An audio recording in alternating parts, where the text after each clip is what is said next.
Pratiquement tout le monde sur Terre, quelle que soit sa religion ou sa nationalité, reconnaît qu'il y a une sorte de lutte qui fait rage dans le monde qui nous entoure, entre les forces du bien et du mal. Une lutte colossale entre la lumière et l'obscurité, la vérité et l'erreur, l'oppression et la liberté, le bien et le mal, et ultimement, la vie et la mort. Quelle histoire se cache derrière ce paradoxe flagrant? De nombreuses religions, y compris la Bible, enseignent qu'au-delà du voile en 3 dimensions de notre monde physique, existe un autre monde spirituel très réel que nous ne voyons pas. Dans ce domaine invisible qui nous entoure constamment, une bataille titanesque se livre entre le héros suprême vertueux et l'infâme méchant par excellence. La grande question est la suivante. Qui en sont les principaux protagonistes et où, quand et comment cette crise cosmique a-t-elle commencé? C'est le plus grand mystère de tous les temps et l'histoire vraie la plus incroyable qui ait jamais été racontée. Cette crise touche maintenant chaque personne sur Terre. Oui, chaque personne.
L'histoire humaine a été criblée de scènes de guerre, et chaque personne a connu le conflit.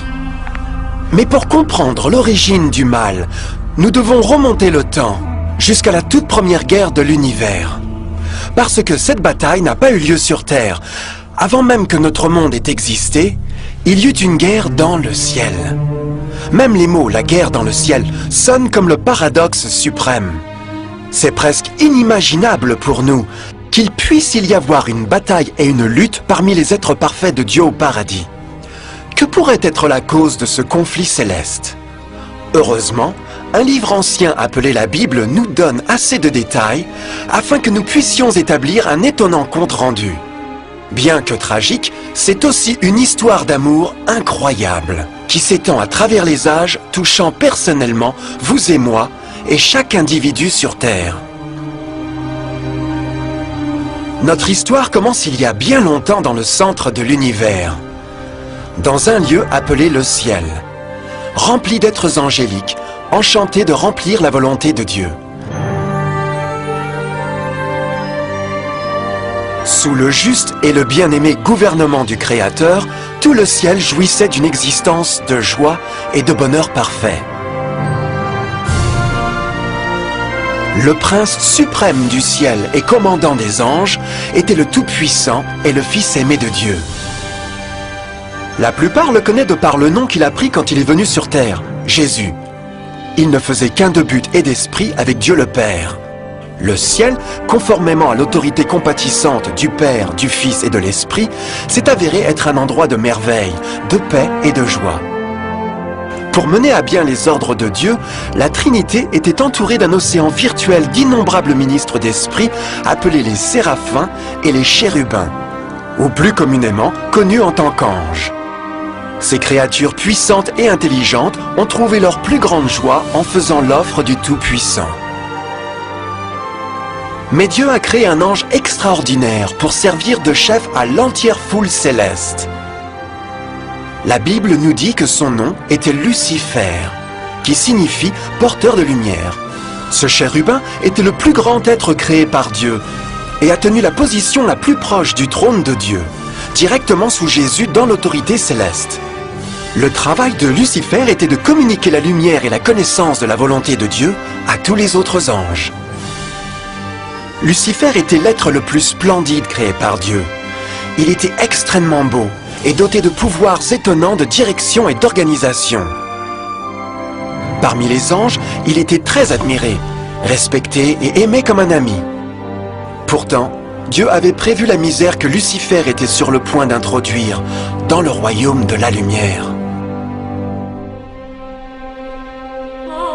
Plein de sagesse, parfait en beauté, couvert de toute espèce de pierres précieuses. Tu étais un chérubin protecteur, aux ailes déployées. Je t'avais placé, et tu étais sur la sainte montagne de Dieu. Tu marchais au milieu des pierres étincelantes. Tu as été intègre dans tes voies, depuis le jour où tu fus créé, jusqu'à celui où l'iniquité a été trouvée chez toi. Comme Lucifer a commencé à réfléchir sur sa propre beauté et son pouvoir, son cœur s'est peu à peu mis à changer. Il a tourné son centre d'intérêt pour se détourner de Dieu, et il a dirigé son amour sur lui-même. Nous ne pourrons jamais vraiment comprendre comment et pourquoi ces graines de rébellion ont germé dans son cœur. Mais le prophète Ésaïe fournit cet aperçu de la pensée de Lucifer. Comment est-ce possible ? Te voilà tombé du haut du ciel, toi l'astre brillant du matin. Te voilà jeté à terre, toi le vainqueur des nations. Tu te disais, je monterai jusqu'au ciel, je hisserai mon trône plus haut que les étoiles de Dieu. Je monterai au sommet des nuages, je serai l'égal du Dieu très haut.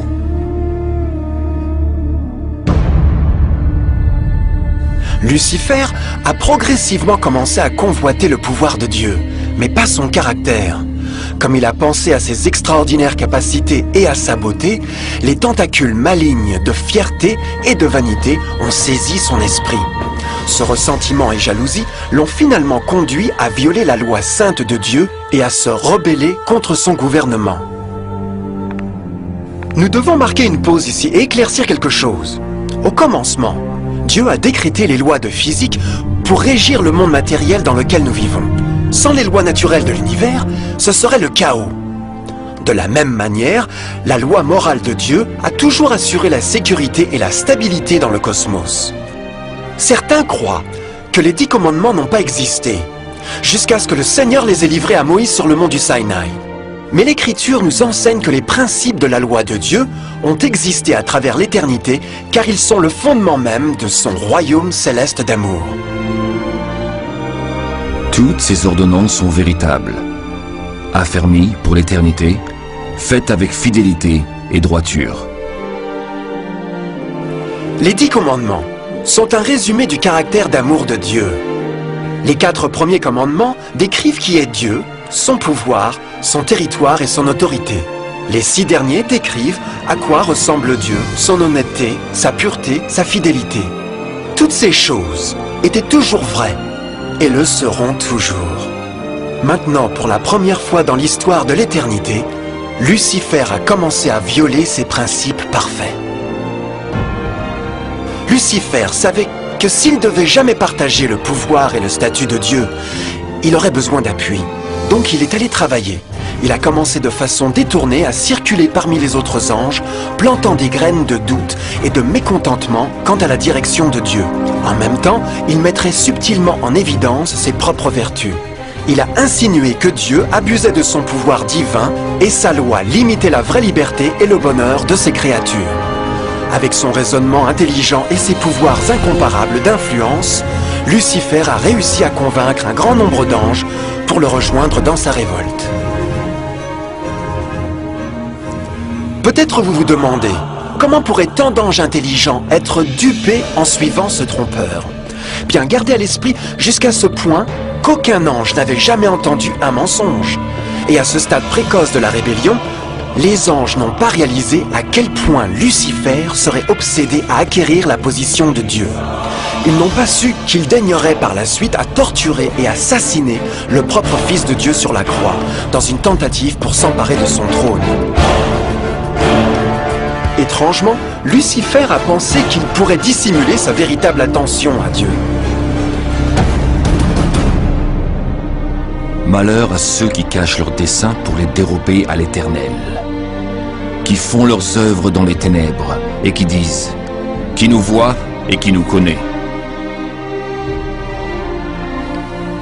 Ne pensez pas pour un instant que la rébellion de Lucifer eût surpris Dieu ou l'eût frappé d'ignorance. Le Seigneur connaît toutes choses, y compris les pensées de ses créatures. Il a compris exactement ce qui se passait dans l'esprit de Lucifer. Et dans l'amour de la miséricorde, Dieu a mis en garde l'ange entêté de son danger. Mais enfin, la fierté et l'amour-propre ne permettaient pas à Lucifer de se repentir. Ainsi, il a choisi la rébellion ouverte contre Dieu, plutôt que l'humble obéissance. Certains se sont demandé, signifie-t-il que Dieu a créé un ange défectueux? Non, mais il a en effet créé un Lucifer avec la liberté de choix. Vous voyez, la liberté de choix est une chose merveilleuse, mais il porte avec cela un risque incroyable, y compris le risque de rébellion et la possibilité que l'amour de Dieu pourrait être rejeté. Vous voyez, l'amour réel ne peut pas venir d'une créature préprogrammée. Il ne peut pas être forcé. Il doit être volontairement donné. Par exemple, aussi mignon que ce petit chien de robot est, il pourrait jamais vraiment m'aimer. Je peux lui donner l'air de m'aimer, mais ce n'est que seulement la réalisation des instructions préprogrammées. Il n'a pas le choix. D'autre part, ce petit individu est vraiment heureux de me voir. Il a choisi de me donner son affection et compte tenu du temps, notre relation grandirait et se renforcerait. Comme je l'ai aimé, me suis soucié de lui. De la même manière, Dieu d'amour veut seulement l'amour véritable de ses créatures intelligentes. Et pour que cela arrive, ils doivent avoir le libre choix. La rébellion de Lucifer est la plus grande preuve qu'il y a vraiment eu cette liberté. Donc maintenant, la grande question était, comment Dieu répondrait à cette crise? Comment traiterait-il avec Lucifer et les millions d'anges qui se sont joints dans sa rébellion? Beaucoup se sont demandé pourquoi Dieu n'a pas immédiatement détruit le rebelle. Après tout, il pourrait facilement vaporiser Lucifer avec l'éclat de la foudre. Mais aurait-il vraiment résolu le problème? Non, au contraire. Cela aurait juste intensifié les doutes et les soupçons que Lucifer avait semés dans les esprits des anges. Souvenez-vous, Lucifer savait comme personne d'autre ne pouvait savoir le fonctionnement interne du gouvernement de Dieu. Sa destruction aurait été considérée comme faisant partie d'une couverture. Et la crainte de représailles, plutôt que l'amour, serait devenue la raison motivante de servir Dieu. Non, le Seigneur savait dans sa sagesse la meilleure façon de répondre à la crise était de permettre qu'elle suive son cours. Ce serait la seule façon d'assurer que le mal ne monterait jamais de nouveau. Laissez-les pousser ensemble jusqu'à la moisson. Et à ce moment-là, je dirai au moissonneur, enlevez d'abord la mauvaise herbe et liez-la en botte pour la brûler. Puis vous rentrerez le blé dans mon grenier. Dans la parabole du blé et de l'ivraie, Jésus illustre qu'une saison de grandir est nécessaire pour une plante pour révéler sa vraie nature. Dans sa compréhension infinie, Dieu savait que donner le temps au personnage réel de Lucifer serait de l'exposer, et les fruits amers de sa rébellion deviendraient évidents à tous. Jusqu'à présent, les citoyens de l'univers étaient peu familiers avec le péché, et où il pouvait mener, mais cela changerait quand ils sont venus pour voir par eux-mêmes son épouvantable nature autodestructive. À la fin, la sagesse et l'amour du gouvernement de Dieu seraient maintenus pour toujours, et l'univers serait en sûreté. Comme Lucifer et ses partisans ont apporté leur rébellion au premier rang, le Seigneur savait qu'il n'y aurait pas de paix si l'on permettait de rester dans le ciel. Une ligne doit être tracée, mesures prises et les rebelles expulsés. Mais Lucifer et ses partisans ne partiraient jamais volontairement ou paisiblement. L'étape suivante était la guerre. Alors une bataille s'engagea dans le ciel. Michel et ses anges combattirent le dragon, et celui-ci se battit contre eux avec ses anges. Mais le dragon fut vaincu, et ses anges et lui n'eurent plus la possibilité de rester dans le ciel. L'énorme dragon fut jeté dehors. C'est lui le serpent ancien appelé le diable ou Satan, qui trompe le monde entier. Il fut jeté sur la terre, et ses anges furent jetés avec lui. La Bible ne révèle pas exactement quelles armes ont été utilisées, ou combien de temps ce conflit cosmique a duré. Mais c'était une guerre comme aucun œil mortel n'a jamais vu.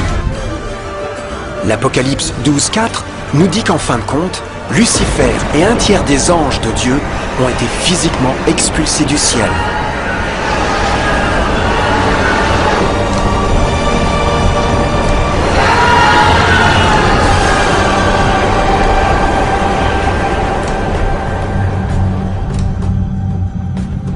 Mais que se passera-t-il ensuite ?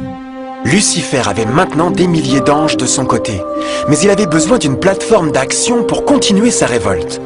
Bientôt, bien trop tôt, l'univers commencerait à comprendre comment pénibles et coûteux les salaires du péché pourraient être. Car la guerre n'était pas finie, elle venait de commencer. Lucifer, le porteur de lumière, était maintenant devenu Satan, l'adversaire.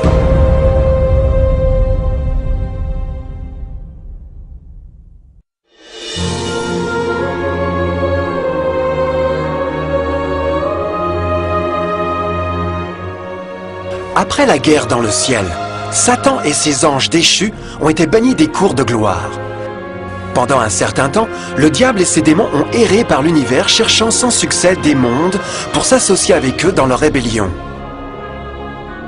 Pendant ce temps-là, le cœur de Dieu eut profondément senti le vide créé par la perte de Lucifer et ses anges. Ainsi le Père, le Fils et le Saint-Esprit sont revenus à leur travail préféré, le merveilleux travail de création. Ils ont décidé de faire un nouveau monde, rempli d'une myriade de créatures étonnantes et diverses à aimer. Ce nouveau monde serait unique parce que les créatures principales seraient faites en la propre image de Dieu. Pour eux, le Seigneur donnerait aussi la dominion de cette nouvelle planète que nous connaissons maintenant comme la Terre. Au commencement, Dieu créa le ciel et la terre. Dieu constata que tout ce qu'il avait fait était une très bonne chose. Quelle vue impressionnante à contempler! Dieu formant un tout nouveau monde, notre planète, la Terre. Et avec chaque merveilleux jour de la semaine de création, quelque chose de nouveau et spectaculaire surgit brusquement de la scène. Par exemple, au 3e jour, Dieu a parlé et la belle végétation abondante jaillit dans l'existence. Les plantes de toutes les couleurs, de formes et de tailles.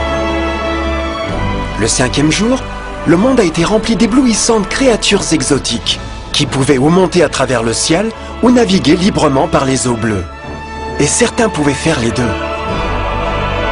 Le 6e jour, l'introduction d'une vaste et grande diversité d'animaux terrestres. De l'éléphant géant au tamia minuscule, chacun trouvèrent une maison sur la nouvelle planète et un endroit pour vivre en harmonie avec le reste de la création. Et ainsi le 6e jour, Dieu créa l'homme. Dieu dit enfin, faisons les êtres humains qu'ils soient comme une image de nous. Le Seigneur Dieu prit de la poussière du sol et en façonna un être humain. Puis il lui insuffla dans les narines le souffle de vie, et cet être humain devint vivant.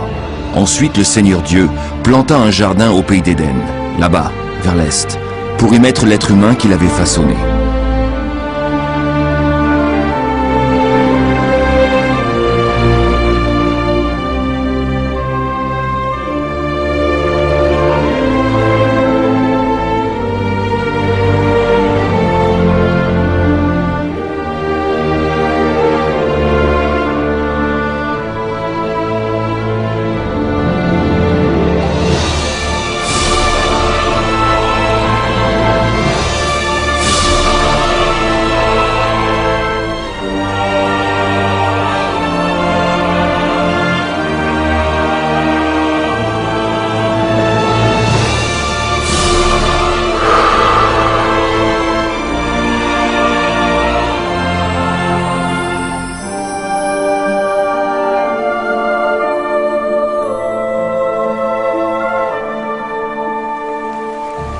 Quel immense honneur que d'être fait à l'image de Dieu.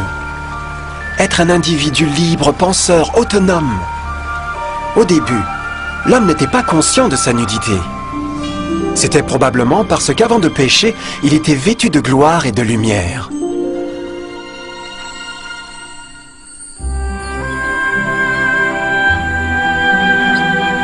Dieu a aussi créé le compagnon idéal pour Adam, sa belle femme Ève.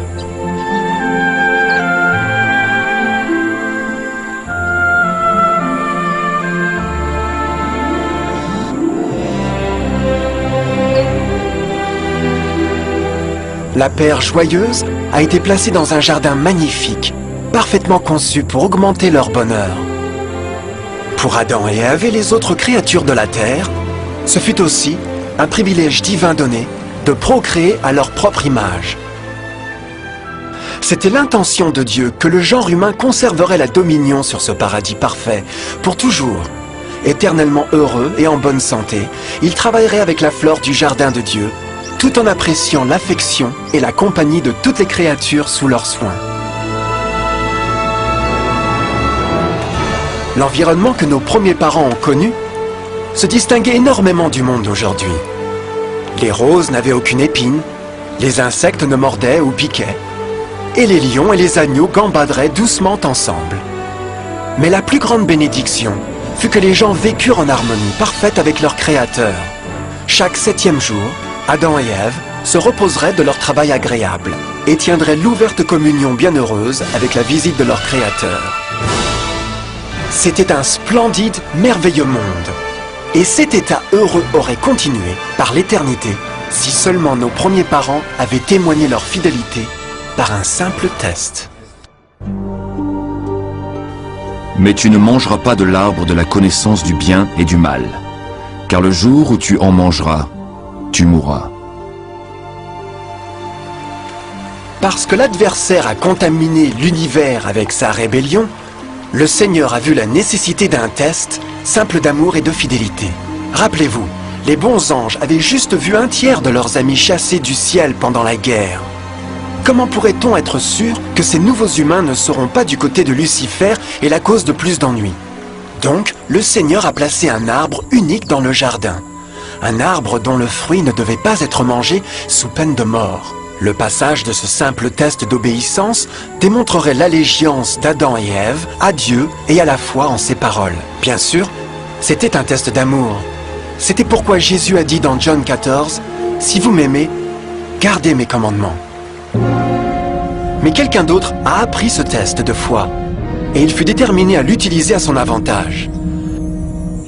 Satan était très jaloux des gens heureux, qui appréciaient maintenant la vie bénie qu'il avait perdue. Leur existence heureuse tenait de contraste complet avec la sienne, qui était maintenant pleine de culpabilité, de péché et de misère. Dans son ressentiment menaçant et de colère, il ne se contentait pas de laisser la paire innocente seule. Pour le pécheur, toujours cherche à rabaisser les autres avec lui.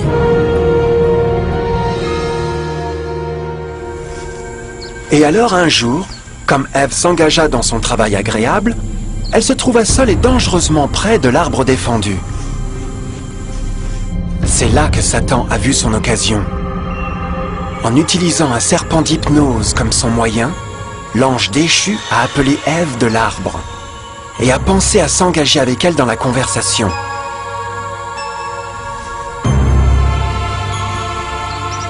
Ces mots charmants ont été soigneusement calculés pour inspirer une méfiance envers Dieu.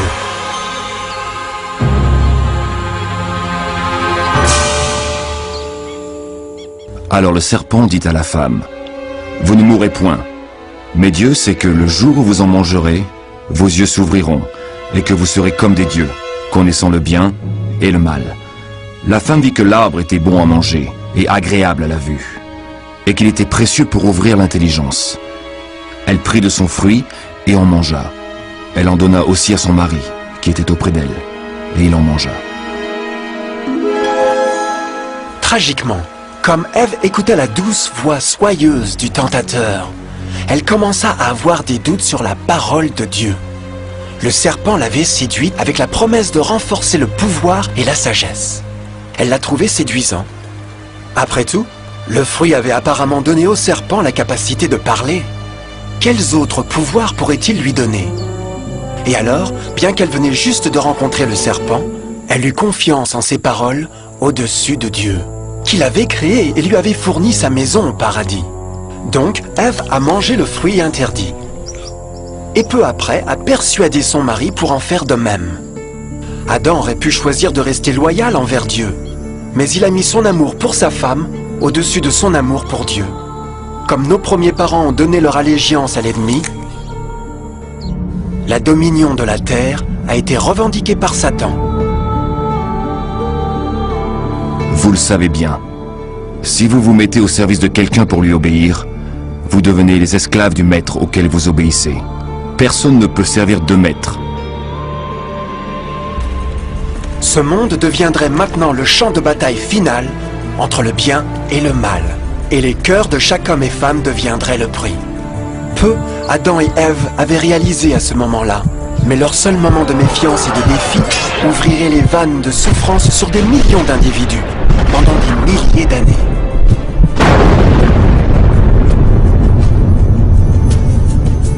C'est pourquoi, comme par un seul homme, le péché est entré dans le monde. Et par le péché, la mort. Et qu'ainsi la mort s'est étendue sur tous les hommes, parce que tous ont péché. Nos premiers parents ont bientôt commencé à faire face aux terribles résultats de leur péché. Dans leur saint état, Adam et Ève rougeoyaient avec les robes de gloire. Après qu'ils eurent péché, ces robes naturelles de lumière se sont effacées et sont devenues mortifiées par le sens de leur nudité. La honte et la crainte ont remplacé leur joie et paix, et ils ont cherché à couvrir leur nudité de feuilles. Ils se sont maintenant aussi trouvés sous l'influence constante du diable. Céder à la tentation a affaibli leur vraie nature, et Satan avait gagné un nouveau pouvoir sur l'humanité. Le peuple ne pouvait plus résister aux tentations du diable par leur propre force. Finalement, et le plus terrifiant, ils se sont trouvés vivant sous une menace de condamnation à mort. Dieu les avait avertis que la désobéissance apporterait la mort. Ils avaient déjà éprouvé la mort spirituelle. Combien de temps faudrait-il pour qu'ils souffrent de la mort physique aussi bien? À ce point, leur avenir ne tenait à rien qu'obscurité et désespoir. C'est ainsi qu'il chassa Adam, et il mit à l'orient du jardin d'Éden les chérubins qui agitent une épée flamboyante pour garder le chemin de l'arbre de vie. Tout comme le péché avait causé l'expulsion des anges déchus de leur maison céleste, maintenant, à cause de leur désobéissance, Adam et Ève furent chassés de leur maison du jardin au paradis. Tout autour d'eux changeait rapidement, et l'humanité s'est trouvée susceptible au chagrin d'amour, maladie et finalement la mort. Même les animaux et les plantes ont été affectés par l'épouvantable malédiction. Les épines et les chardons apparurent maintenant sur des arbres et des fleurs. Et les animaux qui autrefois étaient doux ont commencé à tuer et à se dévorer. Le pire résultat fut que le péché avait séparé l'humanité de Dieu.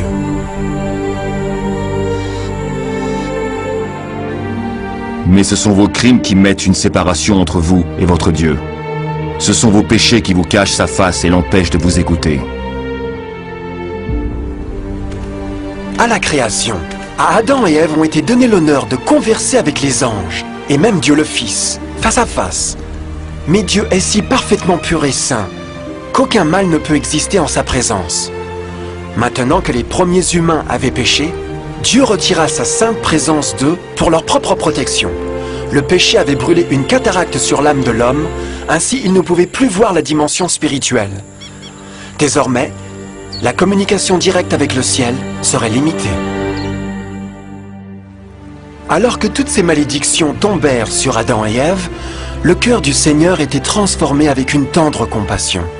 La loi qu'ils avaient transgressée ne pouvait pas être changée pour les sauver, car c'est aussi sacré et immuable que Dieu lui-même. Le Seigneur savait qu'il n'y avait qu'une seule façon pour l'homme de se repentir. Ainsi, un plan a été révélé, né du même cœur de Dieu, un plan pour sauver l'homme de son rendez-vous avec la mort éternelle et rétablir tout ce qu'il avait perdu par le péché. Ce serait un effort étonnant dans sa profondeur, portée et puissance. Mais ce plan impliquerait aussi un énorme sacrifice.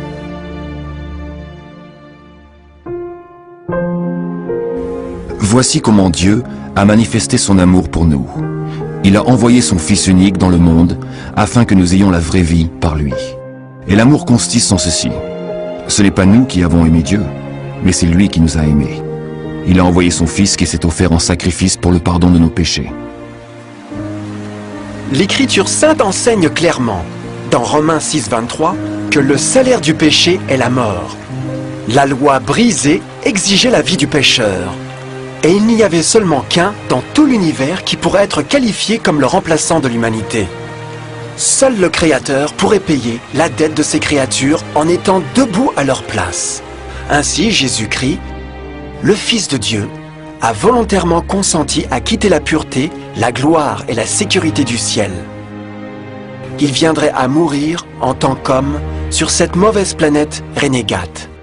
Il serait né comme un bébé innocent sans défense, supporterait une vie de douleur et de honte, néanmoins aurait une vie parfaite et victorieuse.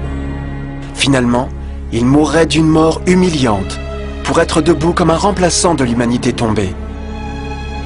Par son sacrifice, on pourrait étonnamment offrir à l'humanité encore une chance à la vie éternelle. Son sang fournirait la rançon pour le monde qui aurait été enlevé par Satan.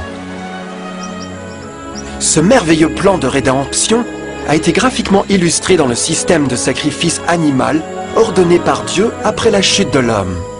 Le Seigneur avait averti Adam et Ève qu'ils mourraient le jour où ils mangeraient le fruit défendu. Aussi, comment se faisait-il qu'ils sont restés en vie? La Bible nous dit que sitôt après leur péché, Dieu a fourni vêtements pour eux en forme de peau animale. C'est digne de remarquer que l'Apocalypse se réfère à Jésus-Christ comme l'agneau tué dès la fondation du monde. Ceci indique qu'un agneau a été tué ce jour-là pour empêcher leur mort immédiate.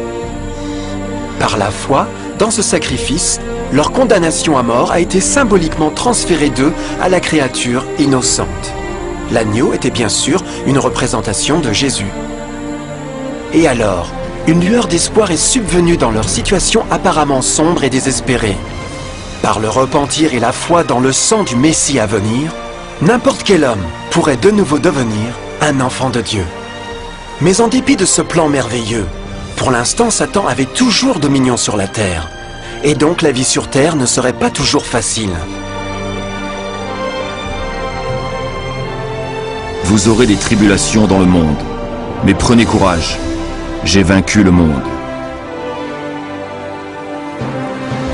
Beaucoup se demandent naturellement pourquoi un Dieu d'amour et tout-puissant permet la douleur et la souffrance dans notre monde aujourd'hui. Mais il est clair dans la Genèse que Dieu nous a jamais destinés à connaître la douleur et les épreuves de cette vie. Comme elle est venue de la main de Dieu, la terre fut un merveilleux paradis. C'était le péché d'Adam et Ève qui avait donné à Satan le droit de revendiquer le contrôle de cette planète. À cause de leur choix tragique, le diable et ses favoris ont gagné le pouvoir de tenter et torturer les gens, en affligeant la maladie, la douleur et la souffrance. Peut-être une meilleure question serait pourquoi Satan n'a pas le plein contrôle de l'humanité? La réponse est Jésus-Christ. Vous pouvez déjà vous rendre compte que la mort de Jésus sur la croix a fourni à chacun d'entre nous l'occasion d'être sauvé. Mais en réalité, il fait beaucoup plus que cela. Quand le Sauveur a offert sa vie pour racheter la terre, cet acte imposait des restrictions sur le contrôle de Satan sur l'humanité. Satan ne pouvait pas forcer notre volonté, et son pouvoir de nous nuire serait limité. Le sacrifice du Christ nous a aussi apporté un temps de probation, où nous pourrions voir par nous-mêmes la différence entre le gouvernement de Dieu et Satan, pour ensuite décider qui nous serviront. Finalement, grâce au sacrifice désintéressé de Jésus, le royaume de Satan aura une fin, et la terre sera un jour rendue à l'homme plus merveilleuse qu'elle n'était au commencement. Ainsi, quand Adam et Ève ont commencé leur vie comme exilés du paradis, ils gardèrent toujours espoir. Dieu avait fourni des peaux d'animaux sacrifiés pour couvrir leur nudité. Mais plus important encore, il avait promis le sang de l'agneau de Dieu pour couvrir leurs péchés, s'ils acceptèrent le Christ et de se repentir. Une grande question demeurait. Le peuple accepterait-il le cadeau généreux de Dieu? Comment échapperons-nous en négligeant un si grand salut? L'histoire étonnante que vous venez d'entendre est vraie. Et elle vous touche.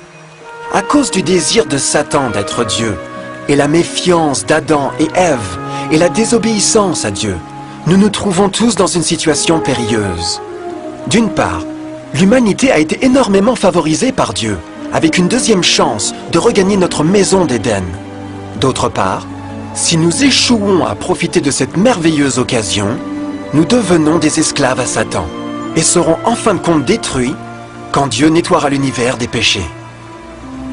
Amis, il n'y a pas de meilleur moment pour prendre votre décision pour Jésus que maintenant. Aucun de nous ne sait combien de temps nous devrions vivre sur cette terre. Nos vies peuvent finir immédiatement. Jésus a manifesté un grand intérêt pour votre bien-être et son amour pour vous l'a poussé à fournir un moyen d'échapper à la destruction à venir. Il vous demande juste de l'accepter, de se repentir de vos péchés.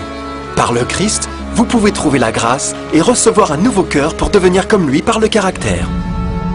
La triste nouvelle est que Satan cherche par tous les moyens de vous empêcher d'accepter le cadeau du salut de Dieu. Par les occupations de vie, d'amour de l'argent ou bien d'autres distractions fascinantes, il travaille pour vous garder occupé avec rien. Mais ce qui importe vraiment le plus, votre salut éternel. Car vous voyez, la réalité de la situation est que si vous ne choisissez pas Jésus, vous aurez choisi, par défaut, Satan.